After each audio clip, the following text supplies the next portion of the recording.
கர்த்தருக்குள் பிரியமானவர்களே, இந்த நாளிலும் மை ஜீசஸ் தமிழ் தொலைக்காட்சியூடாக உங்களை மறுபடியும் சந்திப்பதில் நான் மிக்க மகிழ்ச்சி அடைகின்றேன்.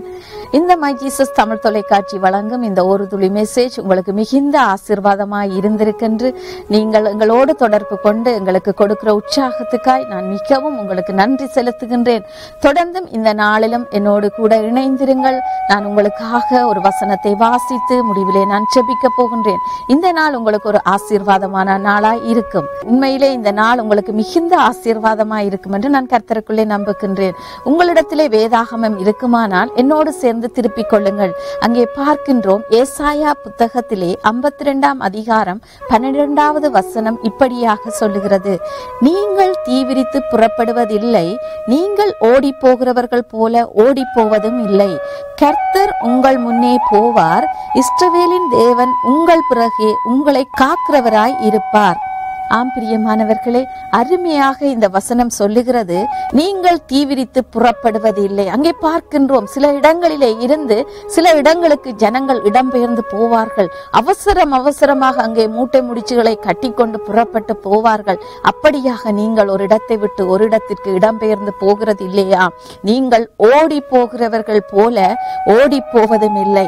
இங்கே பார்க்கின்றோம், இலங்கை தேசத்திலே அங்கே பிரச்சனை காரணமாக இடங்களை விட்டு இடம்பெயர்ந்து தங்களுடைய உடைமைகளை இழந்து, தங்களுடைய சொத்துக்களை இழந்து, ஏன் தங்கள் உறவுகளை கூட இழந்து அநேக தேசங்களுக்குள்ளே அங்கே இடம்பெயர்ந்து ஜனங்கள் போய்கொண்டிருப்பார்கள். எங்களுடைய உறவுகள் அந்த தேசத்திலே சின்னாபின்னமாக்கப்பட்டார்கள். பிரியமானவர்களே, அப்படியான ஒரு சூழ்நிலையை மாற்றி இன்றைக்கு தேவன் எவ்வளவோ சமாதானத்தை எங்களுக்கு கொடுத்திருக்கின்றார். யோசித்து பாருங்கள், கடந்த கால வாழ்க்கையிலே இலங்கை தேசத்திலே இருந்த யாராவது நீங்கள் இதை பார்த்து கொண்டிருப்பீர்களானால் நிச்சயமாக உங்களுக்கு இந்த சூழ்நிலை விளங்கும். நாங்கள் எவ்வளவு நாட்கள் அங்கே ஓடி இருப்போம், எவ்வளவு நாட்கள் அங்கே நிம்மதி இல்லாமல் வாழ்ந்திருப்போம். இன்றைக்கும் அப்படிப்பட்ட ஒரு சூழ்நிலையை நினைக்கும் போது எங்களுடைய இருதயம் எவ்வளவாய் கலங்குகிறது. பிரியமானவர்களே, தேவன் எங்களுக்கு எவ்வளவு சமாதானத்தை கொடுத்திருக்கின்றார். இங்கே இங்கிலாந்து தேசத்திலே நாங்கள் வாழ்ந்து கொண்டிருந்தாலும் எங்கள் தேசத்தை குறித்ததான பாரம் எங்களுக்கு இருக்கின்றது. அதை யாராலும் மறக்க முடியாது. அது தேவனை அறிந்தவர்களாய் இருக்கலாம், அறியாதவர்களாய் இருக்கலாம், ஏன் இதை பார்க்காதவர்களாய் கூட இருக்கலாம். இன்றைக்கு தற்செயலாக பார்த்து கொண்டிருக்கிற நீங்கள் யாராவதா இருந்தாலும் உங்களுக்கு இலங்கை தேசத்தை குறித்த ஒரு தாகம் நிச்சயமாக இருக்கும். அந்த தேசத்திலே நாங்கள் எப்படி அந்த தேசத்தை இழந்து, எங்களுடைய உறவுகளை இழந்து, எங்களுடைய சொத்து பத்துக்களை இழந்து, எங்களுடைய வேலைகளை இழந்து நாங்கள் அந்நிய தேசங்களிலே அகதிகளாக நாங்கள் தஞ்சம் புகுந்த நாட்களை ஒரு விசை யோசித்து பாருங்கள் பிரியமானவர்களே. அப்படியான ஒரு சூழ்நிலை உங்களுக்கு இனி வருவதில்லையா? அப்படியான ஒரு சூழ்நிலை எங்களுக்கு இனி வருவதில்லையாம். ஆம் பிரியமானவர்களே, அதுதான் தேவன் இங்கே அதிகமாய் தேவன் இங்கே சொல்லுகின்றார். ஏசாயா 52:12 நீங்கள் தீவிரித்து புறப்படுவதில்லை, நீங்கள் ஓடி போகிறவர்கள் போல ஓடி போவதும் இல்லையா? பிரியமானவர்களே, நாங்கள் இனி ஓடி போவதில்லை.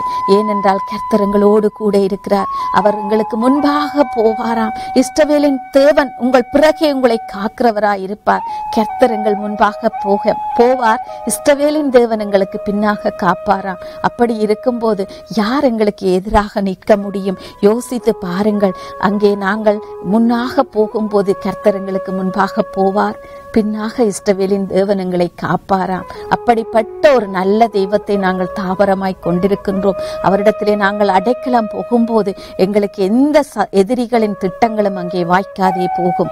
நாங்கள் எங்கு போய்கொண்டு இருந்தாலும், எந்த ஆபத்தான ஒரு சூழ்நிலையா இருந்தாலும், சில வேளைகளிலே பயத்தோடு திகிலோடு நாளைய தினத்திலே எனக்கு என்ன நடக்கும் என்ற ஒரு சூழ்நிலையிலே நீங்கள் இதை பார்த்து கொண்டிருக்கலாம்.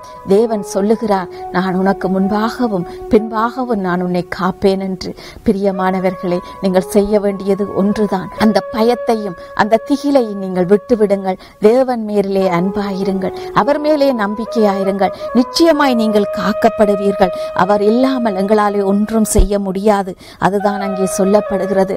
சில பேர் யோசிக்கலாம், இந்த வீட்டு பிரச்சனையின் காரணமாக நான் இந்த வீட்டை விட்டு மூட்டை முடிச்சை கட்டிக்கொண்டு நான் எங்கே போக முடியும்? என்னை வீட்டை விட்டு வெளியே போக சொல்லிவிட்டார்களே, நாளைய தினத்திலே தங்குறதற்கு எனக்கு இடம் இல்லையே. என்ன செய்வதென்று நீங்கள் யோசித்துக் கொண்டிருக்கலாம். ஏன் இந்த தேசத்தை விட்டு வெளியே போகும்படி உங்களுக்கு சொல்லப்பட்டிருக்கலாம். நீங்கள் எங்கே போகலாம் என்று நீங்கள் யோசித்துக் கொண்டிருக்கலாம். ஒன்றே ஒன்று, அவர் பேரிலே நீங்கள் நம்பிக்கையாய் வைக்கும் போது நீங்கள் தீவிரித்து புறப்பட்டு போகிறது இல்லையா? தேவன் நிச்சயமாக ஒரு சமாதானத்தோடு உங்களை காப்பார். இப்படிப்பட்ட வசனங்களை நாங்கள் தாவரமாய் கொண்டபடியினால்தான், இந்த வசனங்கள் மேலே நாங்கள் நம்பிக்கை வைத்தபடியினால்தான் தேவன் எங்களுக்கு கொடுத்த இந்த தேசத்திலே நாங்கள் வாழும்படியாய் தேவன் எங்களுக்கு அதிகாரம் கொடுத்திருக்கின்றார். இன்றைக்கும் இந்த தேசத்திலே நாங்கள் ஆளுகை செய்யும்படியாய் தேவன் எங்களுக்கு அதிகாரம் கொடுத்திருக்கின்றார். அன்றைக்கு நாங்கள் பயந்து ஓடிய நாட்கள், அஞ்சி வாழ்ந்த நாட்கள் எல்லாவற்றையும் விட்டு தேவனிலே நாங்கள் நம்பிக்கை வைக்கும் போது, பிரியமானவர்களே, இன்றைக்கு தேவன் இந்த பூமியிலே ஒரு சமாதானத்தை கொடுத்திருக்கிறார். கால் மிதிக்கும் தேசம் எல்லாம் ஆண்டவர் சொல்லுகிறார் சொந்தமாக கொடுப்பேன் என்று சொல்லி, அப்படியெல்லாம் இந்த புத்தகத்திலே எங்களுக்கு வாக்கு பண்ணி இருக்கும் போது ஏன் நாங்கள் பயத்தோடு ஓட வேண்டும்? அவர் எங்களுக்கு முன்பாக போவாராம், பின்பாக வருவாராம், எங்களை காப்பாராம். அங்கே பார்க்கின்றோம் எவ்வளவோ பேருடைய பேச்சுக்கள் அங்கே தேவையில்லாத பொறாமையின் காரியங்களினாலே அங்கே தள்ளப்பட்டு அவமானப்பட்ட ஒரு சூழ்நிலையிலே நீங்கள் இருக்கலாம். தேவன் சொல்லுகிறார், நீ ஓடி போவதில்லை, நீ மறைந்து வாழ்வதில்லை. தேவன் உன்னை வெளியரங்கமாய் கொண்டு வந்து நீ எந்த இடத்திலே தள்ளப்பட்டாயோ அந்த இடத்திலே தேவன் உன்னை உயர்த்த ஆயத்தமாய் இருக்கின்றார். நீ எதற்கு அடிமைப்பட்டிருக்கின்றாய் இன்றைக்கு யோசித்து பாருங்கள். நீங்கள் எதற்கு அடிமைப்பட்டு போயிருக்கின்றீர்கள்? மனிதனுடைய வார்த்தைக்கு கட்டுப்பட்டு தேவனிடத்திலே போக முடியாமல் நீங்கள் அடைக்கப்பட்டு இருக்கின்றீர்களா? அல்லது ஒரு பாவ கயிற்றினாலே நீங்கள் கட்டப்பட்டு அதிலே இருந்து வெளியே வர முடியாமல் அங்கே சிக்கி கொண்டு இருக்கின்றீர்களா?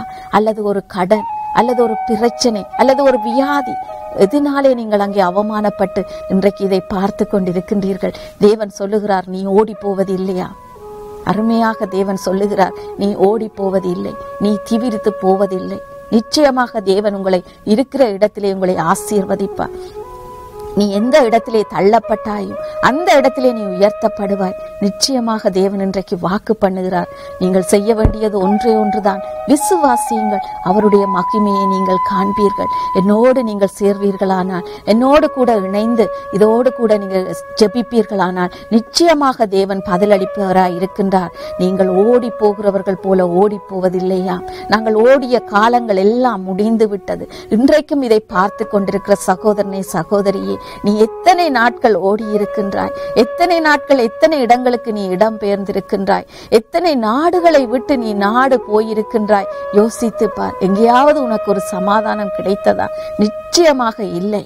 நாங்கள் இடத்தை மாறலாம், வீட்டை மாறலாம், நாங்கள் ஏன் ஸ்கூல்களை மாறலாம், வேலையை மாறலாம். ஏன் சில பேர் தங்களுடைய எல்லா சொத்து பத்துக்களையும் விட்டு இடம்பெயர்ந்து நான் இந்த இடத்தை விட்டு போனால் எனக்கு சமாதானம் கிடைக்கும் என்று நீங்கள் இன்றைக்கு கடந்து வந்திருக்கலாம்.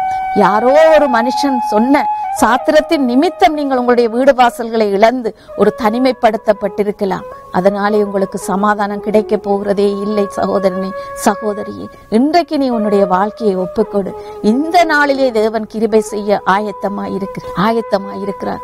அவரை அல்லாமல் எங்களாலே ஒன்றும் செய்ய முடியாது. அவரை அண்டிக் கொள்ளுகிற யாவருக்கும் அவர் சமாதானம் அளிக்கிறவராய் இருக்கிறார். நாங்கள் இடம்பெயர்ந்து ஓடி போகிறவர்கள் அல்ல. அநேகர் சொல்லுவார்கள், இந்த வீடு உனக்கு சரியில்லை, இந்த வாசஸ்தலம் உனக்கு சரியில்லை, இது கிழக்கு வாசலா இருந்தால் நல்லா இருக்கும், இது மேற்கு வாசலாய் உனக்கு இருந்தால் நல்லா இருக்கும், இந்த மனை சரியில்லை என்று எவ்வளவோ பேர் எவ்வளவு வாசஸ்தலங்களை பார்த்து உங்களுக்கு சொல்லலாம். ஆனாலும் அதனாலே ஒரு கொஞ்ச நாள் தான் உங்களுக்கு சமாதானம் கிடைக்கும். பிரியமானவர்களே, எங்களுக்கு நீடிய சமாதானமும் சந்தோஷமும் ஆரோக்கியமும் உண்டாகும் என்றால் அது இயேசு கிறிஸ்துவானவரை மாத்திரம்தான். நீங்கள் சொல்லலாம், அவர் யார் என்று. நிச்சயமாக அவரை ருசித்த நாங்கள் சொல்லுகின்றோம். நீங்கள் அவரை ஏற்றுக்கொள்ளுங்கள். இன்றைக்கு உங்களுடைய வாழ்க்கையை நீங்கள் ஒப்புக்கொடுங்க. இந்த நாள் உங்களுக்கு ஆசீர்வாதமாயிருக்கும். கண்களை மூடி நாங்கள் ஜெபிக்கலாமா? எங்களை அதிகமாய் நேசிக்கிற தகப்பனே, இந்த நாளிலும் தகப்பனே கர்த்தாவே, தீவிரித்து நான் எங்கே ஓடி போகலாம், எங்கே இந்த பிரச்சனையை விட்டு நான் கடந்து போகலாம் என்று ஆண்டவரே யோசித்துக் கொண்டு ஆண்டவரே, இரவெல்லாம் தூக்கம் இல்லாமல் தவித்துக் கொண்டிருக்கிற பிள்ளைகளுக்காய் நான் ஜெபிக்கிறேன். இந்த வீட்டை விட்டு என்னை வெளியே போக சொல்லிவிட்டார்களே, நான் எங்கே போவேன் என்று சொல்லி தவித்துக் கொண்டிருக்கிற பிள்ளைகளுக்காய் நான் ஜெபிக்கிறேன். ஆண்டவரே, இந்த தேசத்திலே எனக்கு இருக்கிறதுக்கு ஒரு விசா இல்லையே, இந்த தேசத்தை விட்டு நான் போக வேண்டிய காலம் வந்துவிட்டது என்று தவித்துக் கொண்டிருக்கிற பிள்ளைகளுக்காய் நான் ஜெபிக்கிறேன் ஆண்டவரே. தகப்பனே, இந்த தேசத்தின் அதிகாரிகளுடைய கண்களில் நீர் ஒரு தயவை கட்டளையிடும் அப்பா. வீடு வாசல்கள் இல்லாத பிள்ளைகளுக்கு நீர் ஒரு வீடு வாசல்களை ஏற்படுத்தி கொடுக்கும்படியாய் நான் ஜெபிக்கிறேன் ஆண்டவரே. பெற்றோர்களை விட்டு பிள்ளைகளும், பிள்ளைகளை விட்டு பெற்றோர்களும், கணவனை விட்டு மனைவியும், மனைவியை விட்டு கணவனும் பிரிந்து ஆண்டவரே நாங்கள் எங்கேயாவது ஓடி போய்விடலாம் என்று ஆலோசனை பண்ணி கொண்டிருக்கிற பிள்ளைகளுக்காய் நான் ஜெபிக்கிறேன் ஆண்டவரே. அங்கே பார்க்கிறோம், எலியா போய் சூறைச் செடியின் கீழே படுத்துக் கொண்டானா. போதும் கர்த்தாவே, என்னை எடுத்துக் கொள்ளும் என்று அலறிக் கொண்டிருக்கிற பிள்ளைகளுக்காய் நான் ஜெபிக்கிறேன் ஆண்டவரே. அவருடைய வாழ்க்கைகளை ஆண்டவரே ஒரு ஆசீர்வாதமாய் மாற்றும் ஆண்டவரே, ஒரு பயனுள்ளதாய் மாற்றும் ஆண்டவரே. அவர்கள் ஒரு பிரயோஜனம் உள்ள வாழ்க்கை வாழட்டும் ஆண்டவரே. உம்மை அறிந்து கொள்ளட்டும் ஆண்டவரே. உம்மிலே பலன் கொள்ளுகிற மனுஷர்கள் எல்லாம் பாக்கியவான்கள் என்று பார்க்கிறோமே அப்பா. அவர்கள் ஓடி போகாதபடிக்கு தரித்து நின்று எந்த இடத்திலே அவமானப்பட்டார்களோ, எந்த இடத்திலே தள்ளப்பட்டார்களோ அந்த இடத்திலே நீர் அவர்கள் தலைகளை உயர்த்தும்படியாய் ஜெபிக்கிறேன் ஆண்டவரே. இதை கேட்டுக்கொண்டிருக்கிற ஒவ்வொரு பிள்ளைகளுக்காக நான் ஜெபிக்கிறேன். சமாதானம், ஆறுதல், ஆனந்தம் ஆண்டவரே, கிருபை உண்டாகும்படியாய் ஜெபிக்கிறேன் ஆண்டவரே. அவர்கள் தீவிரித்து போகிறதும் இல்லை, ஓடி போகிறதும் இல்லை கர்த்தாவே. இந்த தேசத்தின் ஆசீர்வாதம், இந்த தேசத்திலே வீடு வாசல்கள் இருக்கிற இடத்திலே பிள்ளைகளுக்கு உண்டாகும்படியாய் ஜெபிக்கிறேன் ஆண்டவரே. உம்முடைய கரம் தொட்டு ஒவ்வொரு பிள்ளைகளை நீர் ஆசீர்வதிக்கவே ஆசீர்வதிக்கும்படியாய் ஜெபிக்கிறேன். இயேசுவின் வல்லமை உள்ள நாமத்தினாலே ஜெபிக்கிறேன் நல்ல பிதாவே. ஆமேன், ஆமேன். பிரியமானவர்களே, இதை கேட்டுக்கொண்டிருந்த யாவருக்கும் நிச்சயமாக தேவன் ஒரு பதிலை கொடுப்பார். நீங்கள் எங்கேயும் ஓடி போக தேவையில்லை. இருக்கிற இடத்திலே தேவன் உங்களை ஆசீர்வதித்து உங்களை பெருக பண்ணுவார். கர்த்தர் தாமே உங்களை ஆசீர்வதிப்பாராக.